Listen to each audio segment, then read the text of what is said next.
Hello, xin chào các bạn đã quay trở lại với review 5 phút. Trong diễn biến mới nhất của tập 96 Đấu La Đại Lục 2, Vương Đông Nhi đã bỏ mạng, đám người Sử Lai Khắc rơi vào tình huống tiến thoái lưỡng nan. Liệu rằng chuyện gì đã xảy ra? Ngay bây giờ hãy cùng mình tìm hiểu nhé!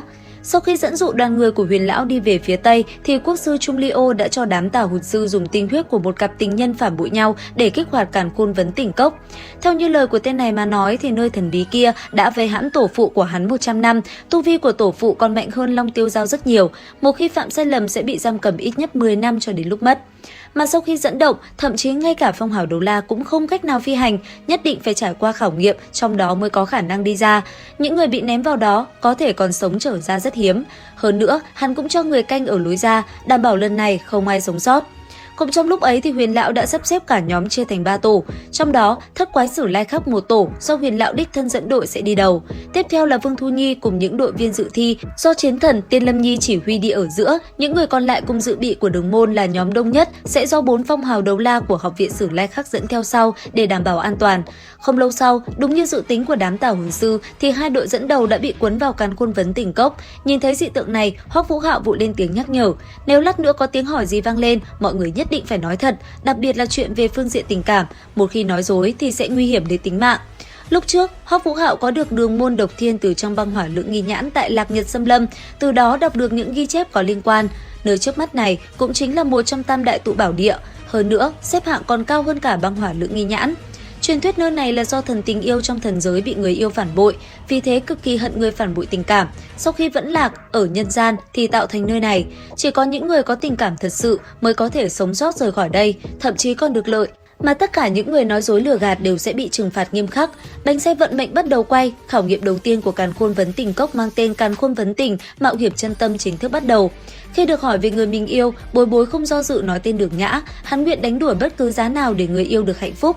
Thậm chí, Bối Bối còn ra điều kiện với thần tình yêu rằng sau khi cứu được Đường Nhã, hãy xóa bỏ ký ức của cô ấy. Sau đó, hắn nguyện ý dâng hiến sinh mạng của mình. Câu trả lời và hành động thuyết phục này đã giúp Bối Bối thông qua ải đầu tiên. Tiếp theo là Đới Hoa Bân, hắn cũng nói rõ người mình yêu là Chu Lộ vì nàng yêu hắn nhất, nhưng người hắn yêu nhất là Vương Thu Nhi. Nếu phải dùng tính mạng của mình để đổi lấy sinh mạng của một trong hai cô gái thì hắn vẫn chọn Chu Lộ vì nàng đã hy sinh cho hắn rất nhiều. Tuy nghe hơi vô lý nhưng rất thuyết phục nên hắn miễn cưỡng được thông qua ải. Về phía Vương Thu Nhi, nàng liền trả lời rằng mình yêu đơn phương Hoắc Vũ Hạo, chuyện Đới Hoa Bân yêu nàng thế nào nàng cũng không quan tâm, dù biết Vũ Hạo yêu Đông Nhi nhưng nàng vẫn không ngăn cản được trái tim mình. Nếu phải lựa chọn hy sinh vì người mình yêu, Thu Nhi cũng rất sẵn lòng. Hiển nhiên, ải đầu tiên cô nàng cũng được thông qua. Đến lượt Hoắc Vũ Hạo, câu trả lời về người mình yêu của hắn là Vương Đông Nhi.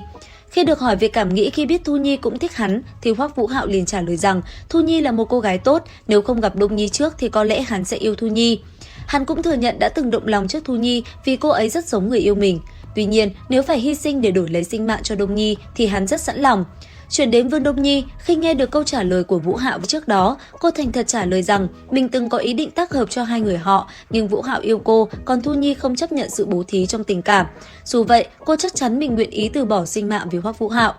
Những người sau, ai cũng đều có lý do của riêng mình và hoàn thành tốt cửa ải thứ nhất. Săn đến ải thứ hai mang tên Mạo Hiểm Chân Thành. Tại đây, Từ Tam Thạch và Giang Nam Nam đã hóa giải được một hiểu lầm trong quá khứ. Không chỉ vậy, huyết mạch huyền vũ của hắn cũng được kích hoạt và vũ hồn tiến hóa một bậc trở thành huyền vũ thuẫn.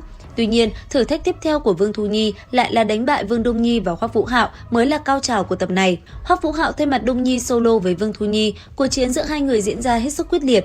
Cuối cùng, Hoắc Vũ Hạo nhận thua để Thu Nhi qua ải, nhưng cũng vì thế mà khảo nghiệm của hắn bị tăng độ khó. Tiếp theo, nhiệm vụ của Hoắc Vũ Hạo là phải cứu cha mình khỏi sự truy sát của kẻ thù trên chiến trường. Tại đây, hắn đã gặp lại Đới Hoa Bân, hai anh em đã cùng nhau bắt tay để cứu người cha hắn vẫn luôn rất hận. Thế nhưng đúng lúc này thì Vương Đông Nhi lại đối mặt với khó khăn. Ban đầu nhiệm vụ của nàng là đánh bại Vương Thu Nhi để qua ải, nhưng sau đó lại bị đổi thành lựa chọn một trong hai phải hy sinh để cứu sống Hoắc Vũ Hạo. Trong lúc Thu Nhi còn đang do dự thì Đông Nhi đã tự tay kết liễu sinh mạng của mình. Đến đây thì cũng hết tập 96 Đấu La Đại Lục 2. Xin chào và hẹn gặp lại các bạn ở những video tiếp theo.